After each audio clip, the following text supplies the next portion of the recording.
श्री दुर्गा सप्तशती से संबंधित सभी वीडियोस के लिंक्स हमारे डिस्क्रिप्शन बॉक्स में उपलब्ध हैं। आप वहां से संपूर्ण दुर्गा सप्तशती का पाठ कर सकते हैं। धन्यवाद। जय माँ भगवती। श्री दुर्गा सप्तशती के अध्यायों की इस श्रृंखला में आज मैं आपको सुनाऊंगी अध्याय 10। चलिए भगवान का चिंतन करके अध्याय प्रारंभ करते हैं। ओम गंग गणपतये नमः। सर्वमंगल मांगल्ये शिवे सर्वार्थ साधिके शरण्ये त्र्यंबके गौरी नारायणी नमोस्तुते। मैं मस्तक पर अर्धचंद्र धारण करने वाली शिव शक्ति स्वरूपा भगवती कामेश्वरी का हृदय में चिंतन करता हूँ। वे तपाए हुए स्वर्ण के समान सुंदर हैं। सूर्य, चंद्रमा और अग्नि ये तीन उनके नेत्र हैं तथा वे अपने मनोहर हाथों में धनुष बाण, अंकुश, पाश और शूल धारण किए हुए हैं। ऋषि कहते हैं, राजन, अपने प्राणों के समान प्यारे भाई निशुंभ को मारा गया देख तथा सारी सेना का संहार होता जान शुंभ ने कुपित होकर कहा, दुष्ट दुर्गे, तू बल के अभिमान में आकर झूठ मूठ का घमंड ना कर। तू बड़ी मानिनी बनी हुई है किंतु दूसरी स्त्रियों के बल का सहारा लेकर लड़ती है।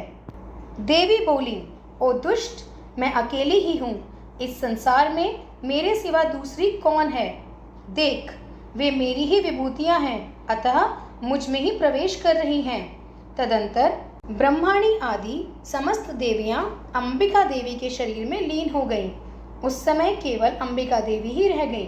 देवी बोली, मैं अपनी ऐश्वर्य शक्ति से अनेक रूपों में यहाँ उपस्थित हुई थी। उन सब रूपों को मैंने समेट लिया है। अब अकेली ही युद्ध में खड़ी हूँ। तुम भी स्थिर हो जाओ। ऋषि कहते हैं, तदंतर देवी और शुंभ दोनों में सब देवताओं तथा दानवों के देखते देखते भयंकर युद्ध छिड़ गया। वाणों की वर्षा तथा तीखे शस्त्रों एवं दारुण अस्त्रों के प्रहार के कारण उन दोनों का युद्ध सब लोगों के लिए बड़ा ही भयानक प्रतीत हो रहा था। उस समय अंबिका देवी ने जो सैकड़ों दिव्य अस्त्र छोड़े, उन्हें दैत्यराज शुंभ ने उनके निवारक अस्त्रों द्वारा काट डाला। इसी प्रकार शुंभ ने भी जो दिव्य अस्त्र चलाए, उन्हें परमेश्वरी ने भयंकर हुंकार शब्द के उच्चारण से आदि द्वारा खिलवाड़ में ही नष्ट कर डाला। तब उस असुर ने सैकड़ों बाणों से देवी को आच्छादित कर दिया। यह देख क्रोध में भरी हुई उन देवी ने भी बाण मारकर उनका धनुष काट डाला। धनुष कट जाने पर फिर दैत्यराज ने शक्ति हाथ में ली, किंतु देवी ने चक्र से उसके हाथ की शक्ति को भी काट गिराया।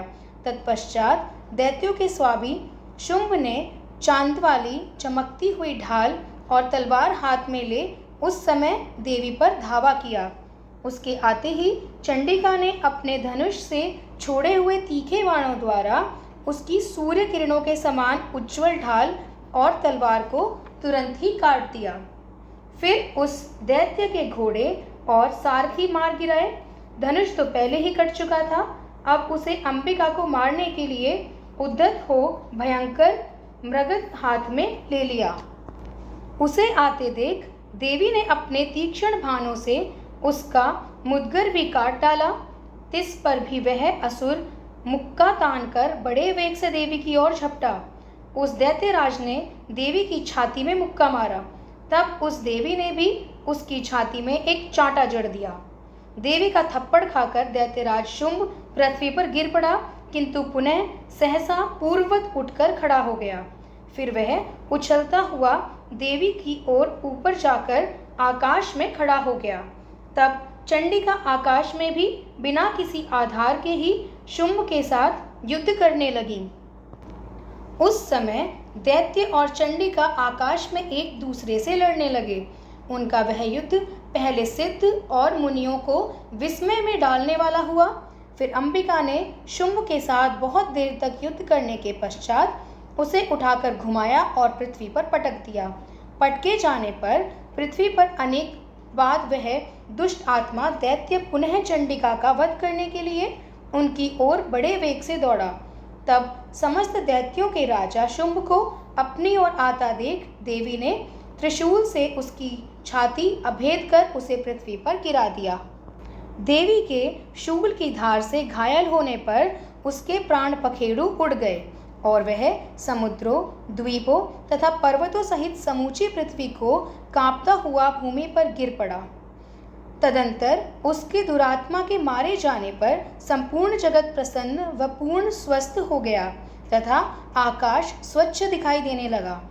पहले जो उत्पात सूचक मेघ और उल्कापात होते थे वे सब भी शांत हो गए तथा उस दैत्य के मारे जाने पर नदियां भी ठीक मार्ग से बहने लगीं।